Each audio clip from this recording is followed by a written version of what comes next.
So I look back and I realized that I took steps to try and deal with it as a child.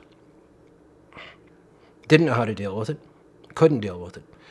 And my coping became alcohol. Alcohol was used in my abuse to try and soften me.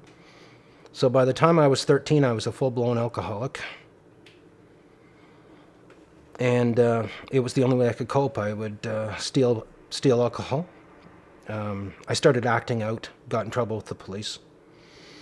I started breaking things, usually me, breaking myself.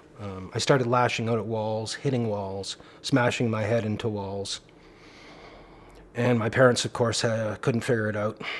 Took me to a psychiatrist. I can remember going to the Montreal Children's Hospital at 13 and the psychiatrist interviewing me and my parents saying, "What the hell's going on?" And the psychiatrist says, he knows what it's all about. He'll tell you. But I couldn't tell them. I didn't know how to tell them. It was right about this time that my brother got a scholarship to go over to England. And I felt that I couldn't tell them. I was more concerned with hurting my parents than I was with protecting myself and punishing my brother. I realize now, looking back at it, that I had a very strong will to live. And I decided pretty much early on that I wasn't going to let him win. And my destruction would be his victory. And I decided that first and foremost I had to not drink, because alcohol for me was destructive. So I sought out treatment at a hospital in Guelph, Ontario called Homewood. And when I was 17. I sought out my first treatment for alcoholism. By the time I was 16, I was drinking every day, all day, every day, and it was the only way I could cope. By the time I was 17, I had liver failure, and I was dying from alcoholism at that age.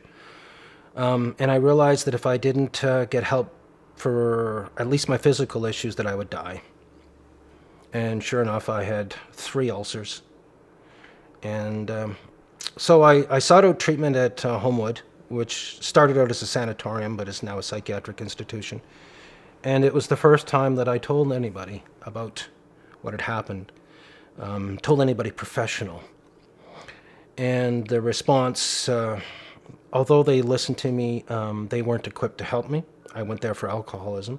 But it was the first time I ever put my hand up in the air and said, I need help. And it didn't stop my drinking at the time. I drank for another year and a half. I was convinced that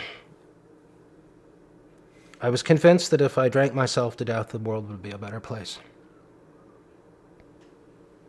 And of course I was wrong.